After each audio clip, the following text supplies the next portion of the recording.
Hello मित्रों, आप सभी का स्वागत है आपके अपने YouTube चैनल हेमेंद्र ऑफिशियल पर। आज मैं फिर से एक नई कहानी के साथ आप सभी के बीच में हाजिर हुआ हूँ। आज की कहानी बड़ी रोचक और ज्ञानवर्धक कहानी है। इस कहानी में भगवान श्री कृष्ण कहते हैं कि भाग्य का लिखा कोई नहीं मिटा सकता। यह कहानी बड़ी ही शिक्षाप्रद है। इस कहानी में आगे बढ़ने से पहले मैं आपसे एक बार फिर हमेशा की तरह सादर निवेदन करता हूँ कि इस चैनल पर आप पहली बार विजिट कर रहे हैं, यानी इस चैनल पर आप पहली बार पधारे हैं या इस चैनल को अभी तक सब्सक्राइब नहीं किया है, तो प्लीज आपसे विनम्र निवेदन है कि इस चैनल को सब्सक्राइब करें और इस चैनल को सपोर्ट करें। और वीडियो अच्छा लगे तो लाइक और शेयर करें, साथ ही साथ अच्छे कमेंट करें। तो चलते हैं बिना टाइम खराब किए कहानी की ओर। यह कथा प्रारंभ करने से पहले सभी से मेरा एक प्रश्न है। क्या आप सभी इस बात पर यकीन करते हैं कि जैसा आप कर्म करेंगे वैसा ही आपको उसका फल मिलेगा? अब आप में से बहुत से लोगों के मन में यह प्रश्न जरूर उठ रहा होगा कि इसमें पूछने वाली बात क्या है। यह तो सत्य है, जैसा हम कर्म करेंगे वैसा ही हमें उसका फल मिलेगा। लेकिन एक बार आप अपनी आँखों को बंद करके और अपने आप से यह प्रश्न कीजिए तो आप पाएंगे कि आपको इस प्रश्न का स्पष्ट उत्तर नहीं मिल पाएगा। कहीं न कहीं आपके मन में यह संशय आएगा कि क्या यह बात सत्य है या फिर झूठ है। मित्रों, इस प्रकार आज हम इस कथा के माध्यम से कर्मों का खेल समझेंगे। आखिर अच्छे कर्मों का फल अच्छा और बुरे कर्मों का फल बुरा कैसे होता है। एक समय की बात है, किसी गांव में एक अमीर सेठ जी रहते थे। एक दिन वे बैठे थे और अचानक उन्हें अपने एक बचपन के मित्र से मिलने की मन में इच्छा हुई और वे अपने मित्र से मिलने के लिए घर से निकल पड़ते हैं। काफी लंबा सफर तय करने के बाद में वे अपने मित्र के घर पहुंच जाते हैं। वह मित्र बचपन से ही गूंगा और एक पैर से विकलांग था। उस सेठ के गांव से उसके दोस्त का घर काफी दूर था। वहां पहुंचने के लिए बीच में कई छोटे छोटे गांवों को पार करना पड़ता था। सेठ जी रास्ते में अपनी धुन में चले जा रहे थे। चलते चलते उनकी मुलाकात रास्ते में एक आदमी से होती है। आदमी को देखने से ऐसा लगता था कि वह किसी का इंतजार कर रहा था और वह आदमी भी उस सेठ के साथ चलने लगता है। उस आदमी को देखकर सेठ जी मन में बहुत ही प्रसन्न हो जाते हैं। सेठ जी ने मन में सोचा कि बहुत अच्छा हुआ, यह आदमी मेरे साथ चल रहा है तो मेरा सफर आसानी से कट जाएगा। और आपस में बातचीत शुरू करने के लिए उस सेठ जी ने उस आदमी से उनका नाम पूछा तो उन्होंने अपना नाम धर्मराज बताया। सेठ जी को यह नाम सुनकर कुछ अजीब सा लगा, लेकिन सेठ जी ने नाम के बारे में और कुछ पूछना उचित नहीं समझा। वे दोनों आपस में बातें करते हुए धीरे धीरे आगे बढ़ रहे थे। तभी रास्ते में एक गांव आता है और उस गांव का मुख्य द्वार आते ही धर्मराज ने सेठ जी से कहा, आप आगे चलिए, मुझे इस गांव में कुछ काम है, मैं आपसे आगे मिलता हूँ। सेठ जी बोले, ठीक है। और ऐसा कहकर सेठ जी अपने सफर के लिए आगे बढ़ते हैं।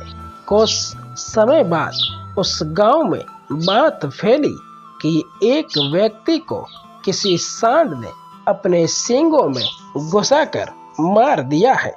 और जैसे ही उस सांड ने उस व्यक्ति को मारा और धर्मराज उस सेठ जी के पास पहुंच गए और इस प्रकार फिर से वे दोनों साथ चलना प्रारंभ कर देते हैं और चलते चलते वे दूसरे गांव के मुख्य द्वार पर पहुंच जाते हैं। उस गांव के बाहर एक विशाल और प्राचीन मंदिर बना हुआ था। वहां पर विश्राम की सुविधा काफी अच्छी लग रही थी और उस सेठ जी के दोस्त का घर वहां से अभी बहुत दूर था और रात भी होने वाली। इसलिए वह सेठ जी धर्मराज जी से बोले कि अब तो रात भी होने वाली है और पूरा दिन चलने से हम दोनों थक भी गए हैं और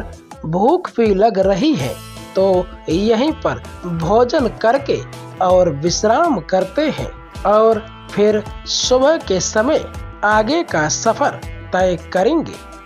तब धर्मराज जी कहते हैं, ठीक है। और थोड़ी देर बाद धर्मराज उस सेठ जी से बोलते हैं कि मुझे इस गांव में किसी व्यक्ति को कोई जरूरी सामान देने जाना है, तुम भोजन करके आराम करो, मैं बाद में आकर भोजन कर लूंगा। इतना कहकर धर्मराज जी वहां से चलते हैं, लेकिन धर्मराज जी के वहां से जाने के कुछ समय बाद ही उस गांव में धुआं उठता दिखाई देता है और देखते ही देखते पूरे गांव में आग लग जाती है। सेठ जी ने मन में सोचा कि धर्मराज जहां भी जाते हैं कोई न कोई वहां पर अनहोनी घटना हो जाती है। सेठ जी ने मन में सोचा कि कुछ तो इस आदमी में गड़बड़ है, लेकिन उन्होंने धर्मराज को रात के समय पूछना उचित नहीं समझा और वे दोनों रात में सो गए। सुबह होते ही दोनों फिर से यात्रा शुरू करते हैं। इस प्रकार कुछ दूरी तय करने के बाद में रास्ते में एक फिर गांव आ जाता है। धर्मराज ने फिर सेठ से कहा, आप आगे चलो, मुझे इस गांव में मेरे एक मित्र से मिलने के लिए जाना है। मैं अपने दोस्त से मिलने के बाद आपको आगे रास्ते में ही मिल जाऊंगा। और यह कहकर धर्मराज वहां से चले गए। लेकिन इस बार सेठ जी आगे नहीं बढ़े और वहीं पर खड़े होकर देखने लगे वह कहाँ जाता है और क्या करता है। थोड़ी ही देर बाद उस गांव से आवाज सुनाई देने लगी कि एक व्यक्ति को सांप ने काट लिया है और उसकी मृत्यु हो गई है। लेकिन इस बार सेठ के सब्र का बांध टूट गया और आखिरकार उन्होंने धर्मराज से पूछ ही लिया कि तुम जिस भी गांव में जाते हो वहां पर कोई न कोई अनहोनी जरूर हो जाती है, क्या तुम मुझे बता सकते हो ऐसा क्यों होता है? धर्मराज ने कहा, सेठ जी आप तो मुझे बहुत ही अच्छे मालूम पड़े थे, इसीलिए मैं आपके साथ चलने लगा था, क्योंकि समझदार व्यक्ति का साथ बहुत अच्छा होता है। परंतु आप अभी तक समझ नहीं पाए कि मैं कौन हूँ।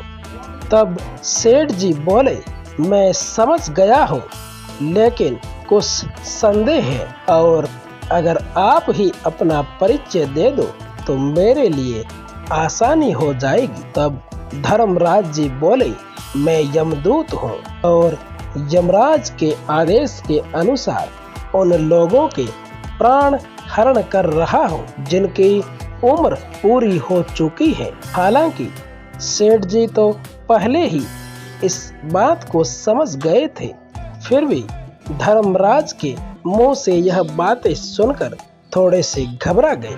फिर भी वह हिम्मत करके पूछते हैं कि अगर सच में ही तुम धर्मराज हो तो मुझे बताओ कि अगली मृत्यु किसकी है।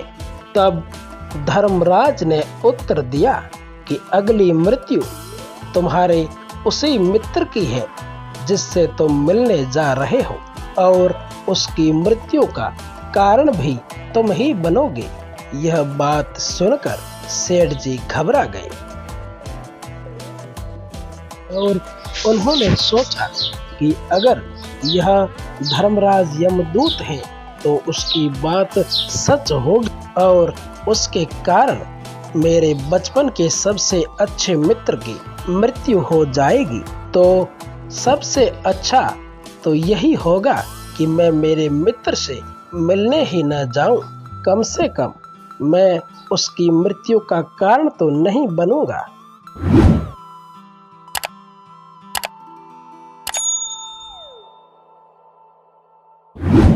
धर्मराज मुस्कुराते हुए बोले, जो तुम मन में सोच रहे हो वह मैं समझ गया, लेकिन तुम्हारे अपने मित्र से मिलने नहीं जाने से नीति नहीं बदल सकती। तुम्हारे मित्र की मृत्यु तो निश्चित है और वह अगले कुछ पलों में ही घटित होगी। यमदूत के मुंह से ऐसी बातें सुनकर सेठ को जैसे कोई बड़ा झटका लगा हो, क्योंकि यमदूत ने सेठ के मन की बात समझ ली थी, जो कि एक सामान्य व्यक्ति के लिए यह संभव नहीं है। अब तो सेठ जी को विश्वास हो गया कि यह धर्मराज सचमुच यमदूत ही है और इस प्रकार सेठ जी को जब पूरा विश्वास हो गया कि यह यमदूत ही है तो उन्होंने अपने मित्र से मिलने का विचार त्याग दिया और अपने घर की तरफ वापस मुड़ गया। और जैसे ही वह सेठ वापस अपने घर जाने के लिए मुड़ा तो उसने देखा कि उसका मित्र तेजी से उससे मिलने के लिए चला आ रहा है, जो कि सेठ को देखकर अत्यंत ही प्रसन्न दिख रहा था। अपने मित्र को इतनी तेज गति से अपनी ओर आते हुए देखकर सेठ को ऐसे लग रहा था कि उसका मित्र काफी समय से उसी का इंतजार कर रहा था। वह बचपन से ही गूंगा था और एक पैर से विकलांग था, इसलिए वह न तो सेठ को आवाज दे पा रहा था और न ही चल सकता था। और वह जैसे ही सेठ के पास पहुंचता है, अचानक वह जमीन पे गिर जाता है और उसकी मृत्यु हो जाती है। इस प्रकार सेठ हक्का बक्का होकर धर्मराज की तरफ देखने लगा, जैसे कि वह पूछना चाह रहा हो कि आखिर ऐसा कैसे हुआ। धर्मराज ने सेठ के मन में उठ रहे विचारों के समझ लिया और उनसे कहने लगे कि तुम्हारे मित्र ने तुम्हारे को पिछले गांव में ही देख लिया था और वह वहीं से ही तुम्हारा पीछा कर रहा था, लेकिन वह गूंगा और लंगड़ा होने की वजह से तुम्हारे तक नहीं पहुंच पाया। उसने अपनी पूरी ताकत लगाकर तुम्हारे तक पहुंचने का पूरा प्रयास किया, लेकिन बुढ़ापे में बचपन जैसी ताकत नहीं होती है, इसलिए दिल का दौरा पड़ने से उसकी मृत्यु हो गई, क्योंकि वह तुम्हें मिलने के लिए अपने शरीर की ताकत से भी ज्यादा ताकत लगाकर तुम्हारे पीछे दौड़ रहा था, इसलिए तुम्हारे मित्र की मृत्यु का कारण भी तुम ही कहलाओगे। अब सेठ को पूर्णतः विश्वास हो गया था कि यह धर्मराज एक यमदूत है और यमदूतों के काम तो जीवों के प्राण हरना है। लेकिन सेठ बड़ा समझदार था और वह यह भी जानता था कि मृत्यु पर किसी का वश नहीं है और सबको एक न एक दिन तो मरना ही है। यही सोचकर उसने अपने आप को संभाल लिया। लेकिन अचानक सेठ को भी अपनी मृत्यु के बारे में जानने की उत्सुकता हुई, इसलिए धर्मराज को सेठ ने पूछा कि मृत्यु मेरे दोस्त की होनी थी तो तुम शुरू से ही मेरे साथ क्यों चल रहे थे। यह प्रश्न सुनकर धर्मराज जोर से हंसा और बोला, मैं तो हर पल हर क्षण सभी के साथ चलता हूँ, किंतु लोग पहचान नहीं पाते क्योंकि लोगों के पास अपनी समस्याओं के अलावा किसी और व्यक्ति, वस्तु या घटना के बारे में समझने या बात करने का समय भी नहीं होता है। तब सेठ जी बोले, तो क्या तो आप यह बता सकते हो कि मेरी मृत्यु कब, कैसे और कहाँ होगी। यमदूत हल्का सा मुस्कुराए और सेठ जी के प्रश्न का उत्तर दिया। वे बोले, हालांकि किसी सामान्य जीव को अपनी मृत्यु के बारे में जानकारी लेना ठीक नहीं है। कोई भी जीव हो अपनी मृत्यु के बारे में जानकर बहुत दुखी होता है। हालांकि तुम मुझे समझदार दिख रहे हो और अपने मित्र की मृत्यु को भी सहन कर लिया है। उसे देखकर लगता है कि तुम अपनी मृत्यु को जानकर भी दुखी नहीं होंगे। और यमदूत आगे बोले, तो तुम सुनो, तुम्हारी मृत्यु आज से ठीक 7 महीने बाद आज ही के दिन किसी दूसरे राज्य में फांसी लगने से होगी। और हैरानी की बात तो यह होगी कि तुम बड़ी खुशी से उस फांसी के फंदे पर हंसते हंसते चढ़ोगे।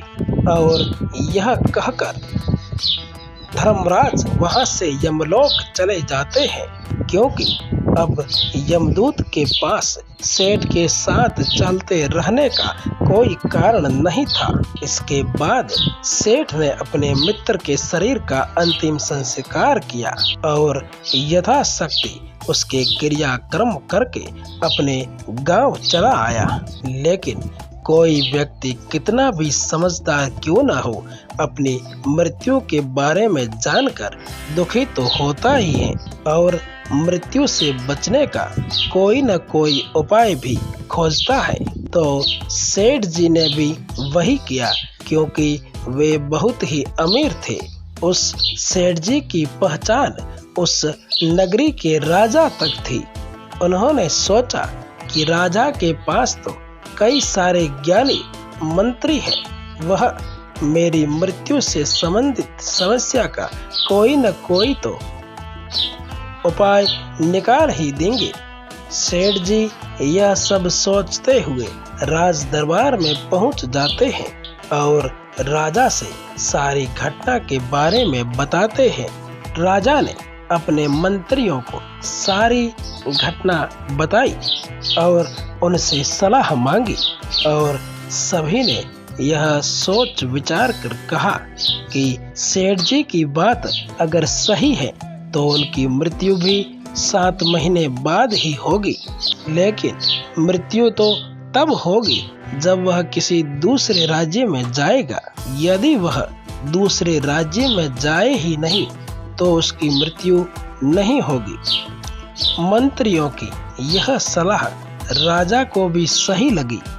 इसके बाद सेठ जी के रहने की सारी व्यवस्था राजमहल में ही कर दी गई और राजा के आदेश के बिना उस सेठ से किसी को भी मिलने नहीं दिया जा रहा था और सेठ राजा के आदेश के बिना भी कहीं भी आ जा सकता था। और इस प्रकार सेठ जी को यह न लगे कि राजा ने उन्हें कैद करके रखा है, परंतु सेठ भी डर के मारे कहीं भी आता जाता नहीं था। इस प्रकार समय धीरे धीरे आगे बढ़ रहा था और अब वो समय भी निकल चुका था और सेठ जी के मृत्यु का समय निकट आ गया था। और इस प्रकार वह दिन भी आ गया जिस दिन सेठ की मृत्यु होनी थी। जिस दिन सेठ की मृत्यु होनी थी उससे पहली रात को सेठ डर के मारे जल्दी ही सो गए ताकि जल्दी से वह रात बीत जाए और अगला दिन आ जाए ताकि उसकी मृत्यु भी टल जाए। यही सोचकर वह जल्दी सो जाता है, लेकिन सेठ जी को तो नींद में चलने की बीमारी थी और अपनी इस बीमारी के बारे में वह समय भी नहीं जानता था। तो राजा और मंत्रियों को इस बारे में बताने का तो कोई प्रश्न ही नहीं उठता। सेठ जी अपनी मृत्यु को लेकर बहुत ही चिंतित थे। वे पिछले कई दिनों से ठीक से सो भी नहीं पा रहे थे और नींद में चलने की बीमारी भी तभी होती है जब व्यक्ति अच्छे से सो नहीं पाता हो। और इस प्रकार उस रात्रि में भी सेठ जी को नींद में चलने का दौरा पड़ गया। सेठ जी उठे और नींद में ही अस्तबल की तरफ चले गए, क्योंकि सेठ जी राजा के खास मेहमान थे, इसलिए किसी भी पहरेदार ने उन्हें नहीं रोका और न ही कोई पूछताछ की गई। और वे अस्तबल में सबसे तेज दौड़ने वाले घोड़े पर चढ़कर और नींद में ही उस राज्य से बाहर दूसरे राज्य में प्रवेश कर गए। और इतना ही नहीं, वह नींद में ही दूसरे राज्य के राजा के महल में चले गए। उस महल के पहरेदार ने भी उन्हें न तो रोका और न ही कोई पूछताछ की, क्योंकि सभी लोग रात्रि का अंतिम प्रहर होने के कारण गहरी नींद में थे। वह सेठ सीधे ही राजा के शयन कक्ष में पहुंचा, जहां राजा और रानी सो रहे थे। वह वहीं जाकर सो गया। सुबह हुई तो राजा ने सेठ जी को रानी के बगल में सोया हुआ देखा तो राजा बहुत क्रोधित हो गए। राजा ने सेठ जी को कैद करने का आदेश दे दिया। सेठ जी तो गिरफ्तार हो गए और वे बहुत ही हक्के बक्के थे। उन्हें खुद समझ में नहीं आ रहा था कि वे कैसे दूसरे राज्य में और दूसरे राज्य के राजा के शयन कक्ष में पहुंच गए। लेकिन वहां पर सेठ जी की ये बातें सुनने वाला कोई नहीं था। अगली सुबह राजा ने सेठ जी को दरबार में हाजिर होने का आदेश दिया। कुछ देर बाद सेठ जी को दरबार में लाया गया। सेठ जी को आंखों के सामने देखते ही राजा गुस्से में लाल हो गए और उसे फांसी पर चढ़ाने का हुक्म दे दिया। सेठ जी यह फैसला सुनकर घबरा गए और फिर भी हिम्मत करके राजा से बोले कि महाराज, मैं नहीं जानता कि मैं राजमहल तक कैसे पहुंचा और मैं यह भी नहीं जानता कि आपके शयन कक्ष तक मैं कैसे आ गया। और इस प्रकार आपके इस महल के किसी पहरेदार ने या फिर सैनिक ने रोका क्यों नहीं। लेकिन मैं इतना जरूर जानता हूँ कि आज मेरी मृत्यु होने वाली थी और वह होने भी जा रही है।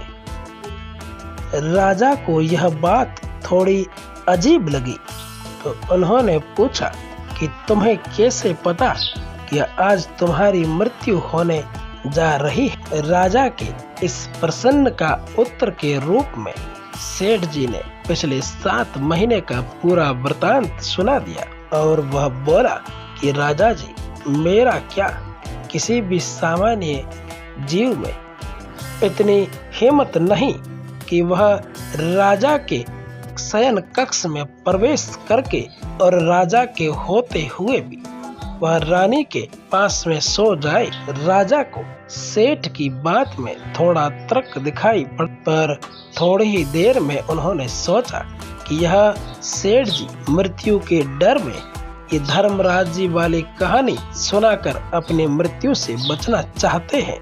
इस प्रकार राजा ने कहा कि यदि तुम्हारी बात सत्य है और आज यह तुम्हारी मृत्यु का दिन है, जैसा कि यमदूत ने आपसे कहा, तो आज तुम्हारी मृत्यु का कारण मैं नहीं बनूंगा। लेकिन यदि तुम्हारी बात झूठी निकली तो यह आज ही तुम्हारी मृत्यु का दिन होगा, क्योंकि जिस राज्य से सेठ आया था उस राज्य के राजा से यह राजा मित्र था।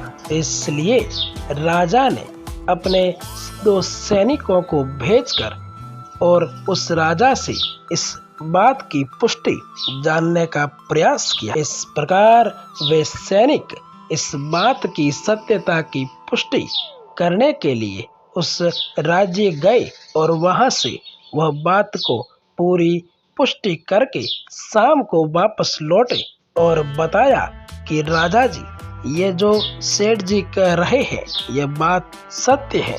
पड़ोसी राजा ने पिछले 7 महीने से इस सेठ जी के रहने की व्यवस्था अपने दरबार में ही कर रखी थी। यह राजा के खास मेहमान थे और कल शाम को राजा आखिर बार सेठ से उनके कक्ष में मिले थे और उसके बाद यह सेठ जी इस राज्य में कैसे पहुंच गए इसकी जानकारी किसी को भी नहीं है। इस प्रकार वे राजा कह रहे हैं कि इस सेठ को फांसी की सजा देना उचित नहीं है। लेकिन राजा के सामने एक नई समस्या थी। उसने बिना पूरी बात सुने ही सेठ को फांसी की सजा सुना दी थी। इसलिए सेठ को अगर फांसी नहीं दी जाती तो राजा के वचन का अपमान हो जाएगा, लेकिन राजा के बात का मान रखा जाए तो बेवजह ही एक व्यक्ति की मृत्यु हो रही है। राजा ने अपने सभी मंत्रियों से इस बारे में सुझाव मांगा। मंत्रियों ने राजा को सलाह दी कि महाराज, इस सेठ जी को कच्चे धागे से फांसी दी जाए और इस प्रकार आपके आदेश का पालन भी हो जाएगा और कच्चे धागे से सेठ जी को फांसी भी नहीं लगेगी और सेठ जी के प्राण भी बच जाएंगे। राजा जी को मंत्रियों का यह सुझाव पसंद आया और उन्होंने ऐसा ही करने का आदेश दे दिया। सेठ जी के लिए कच्चे धागे से फांसी का फंदा बना दिया गया और सेठ जी को फांसी पर चढ़ाने की तैयारी शुरू कर दी गई। इस प्रकार सभी लोग खुश थे कि न तो महाराज के आदेश की अवहेलना होगी और न ही सेठ जी के प्राण जाएंगे, और सेठ जी को भी पूर्ण विश्वास था कि इस धागे से तो उसकी मृत्यु नहीं होगी। सेठ जी उस पर चढ़ने के लिए तैयार हो गए। जिस प्रकार धर्मराज जी ने भविष्यवाणी की थी कि तुम खुद ही अपनी फांसी को स्वीकार करोगे, लेकिन जैसे ही सेठ जी को फांसी दी गई तो धागा तो टूट गया था, लेकिन टूटने से पहले ही उसने अपना काम कर दिया था। सेठ जी के गले की एक नस धागे के झटके से टूट गई थी और सेठ जी जमीन पर पड़े तड़प रहे थे और उनके गले से खून का फुहारा निकल रहा था और देखते ही देखते सेठ जी का शरीर पूरी तरह से शांत हो गया था। सभी लोग आश्चर्यचकित थे कि कच्चे धागे से भी किसी इंसान की मृत्यु हो सकती है, लेकिन घटना तो घट चुकी थी और नियति ने अपना काम कर लिया था और जो धर्मराज जी की भविष्यवाणी थी वह सच हो गई। इस प्रकार मित्रों, भागवत गीता में श्री कृष्ण जी कहते हैं कि कर्म पर ही तुम्हारा अधिकार है, लेकिन कर्म के फल पर कभी नहीं। इसलिए फल के लिए कोई भी कर्म मत करो। फल तो अपने आप मिलेगा। जो होना है वो तो होकर ही रहेगा, क्योंकि नियति की पूरी प्रणाली पहले से ही तय होती है, जिसे हम थोड़ा सा भी इधर उधर नहीं कर सकते हैं। शायद इसीलिए ईश्वर ने हमें भविष्य को जानने की क्षमता नहीं दी है, ताकि हम अपने जीवन को बढ़िया अच्छे तरीके से जी सके। और यही बात उस सेठ जी पर भी लागू होती है। अगर सेठ जी उस दिन यमदूत से अपनी मृत्यु के बारे में नहीं पूछते तो 7 महीने तक वह राजा की कैद में रहने वाली और डर डर के जीने वाली जिंदगी नहीं जीते और अच्छे जिंदगी जीते। इस प्रकार मित्रों, यह कहानी यहीं समाप्त हो रही है। यह कहानी आपको कैसी लगी कमेंट में जरूर बताएं। और एक बार फिर से सादर निवेदन कि चैनल पर पहली बार आए हैं तो प्लीज सब्सक्राइब करें, लाइक शेयर कमेंट जरूर करें। फिर मिलते हैं इसी प्रकार के लेटेस्ट वीडियो के साथ। तब तक बने रहे इस चैनल के साथ। धन्यवाद।